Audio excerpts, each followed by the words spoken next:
Hello XRP fan, I'm glad you found this video because I have several good news bites in relationship to XRP. Also going to talk about a really naughty detail regards to FTX exposed. This case is just going to bring on some really bad things that happened with FTX. And of course we're going to talk XRP price action at the end, but first let's get to your comments.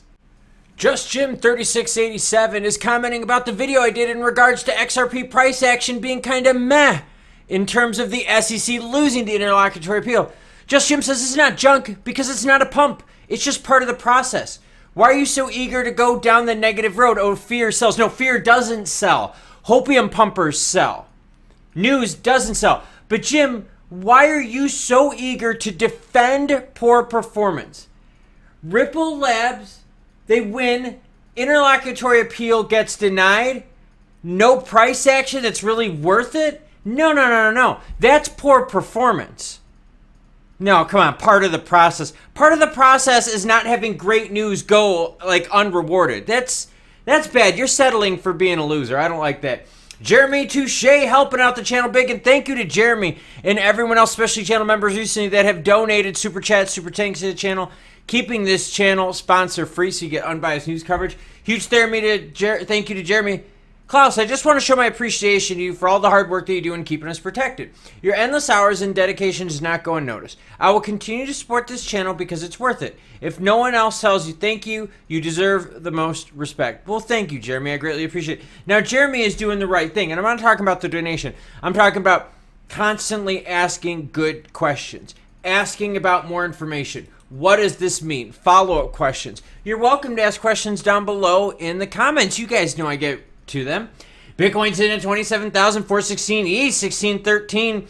Sol, not really holding on to that pump, is it? XRP we're going to talk about a lot in this video, sitting at 50.23, down 2.25%. HBAR 4.7, XLM 11 cents, and XDC rounding it out 5 cents. FTX staff found a backdoor for withdrawing billions before the collapse. Yes, it's gonna come out.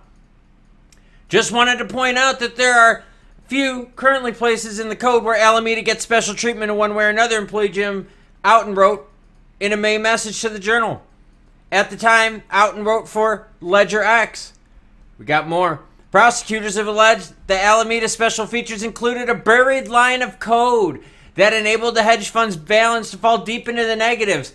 Some as far as 65 billion deep in the hole. Whoa, so all those times that we talk about scams, schemes, and hacks and inside jobs, yeah, buddy, they're the ones writing the code. Proof's in the pudding right here. This allows FTX to function as sort of a fund for Alameda from the time it was founded until the collapse in November. However, FTX customers weren't allowed to have a negative balance, were automatically taken through a liquidation process. Alameda wasn't. 65 billion deep in the hole. That's fucking horrible. XRP adoption expands to 2 new U.S. states. FCF Pay, Canadian crypto platform, has recently announced that from now on, residents of 2 states, Idaho and Utah, rock on for going the states' rights route with crypto, will be able to pay for their broadband connections using SIB, Doge, Bitcoin, XRP, and other digital assets via FCF Pay. This is part of a move where FCF's Pay bill services help customers manage their finances, allowing them to pay for goods and services of more than 20,000 lending companies, Tesla, Amazon, American Airlines, and more. Ooh, that's good. See, if we're just speculating with price, if we're just hoping the price goes up and we're not using XRP, then we're going to be in deep. But now, if we're actually getting some usage of XRP, even if it's for payments, that's usage, that's great. That helps you out. Store of value, payment usage. Guess what? By expanding its supported entities to include Honda, HSBC, FCF Pay allows crypto holders to purchase vehicles and pay mortgages and loans with their favorite digital assets, further empowering consumers in their financial decisions. Wow. Now, people are going to be like, well, wait a minute, I would never sell my crypto, I would never use my crypto. That's you. But there's other people out there that might have a lot of crypto. They might have a bill or two out there and they might be like, hey, look, I don't have the cash right now and the market is down. You know, I could use using it as a currency, store of value, payment medium. This is better than just speculating. Now, granted, it'd be nice to speculate when the market's green, but it's not green right now. It's been in the red for a while.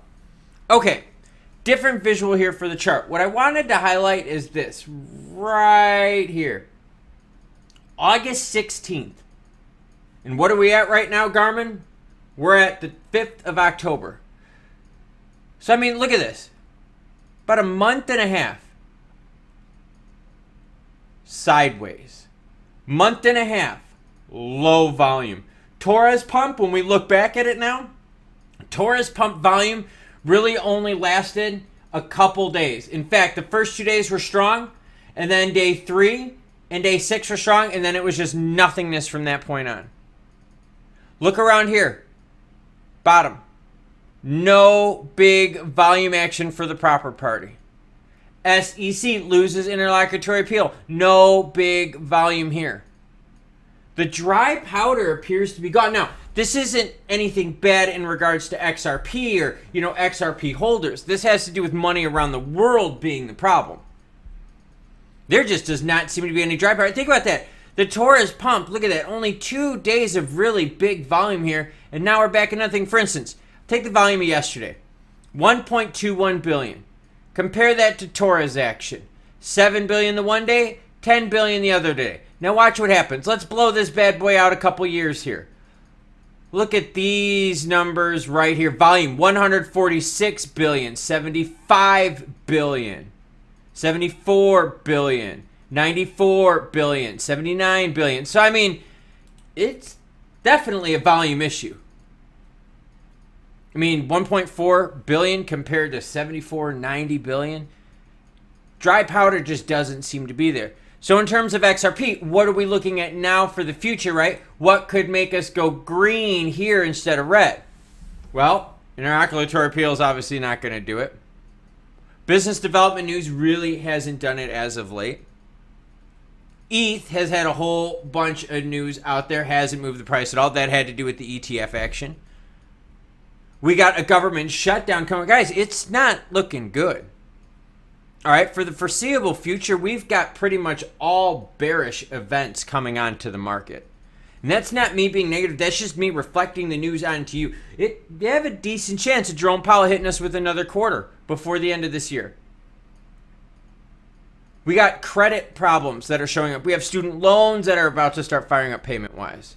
In fact, if you want to see the big dates that are going to affect crypto for the month of October, check out this video right here. I spent a lot of time doing it. Gary Gensler even messed it up. You'll see why.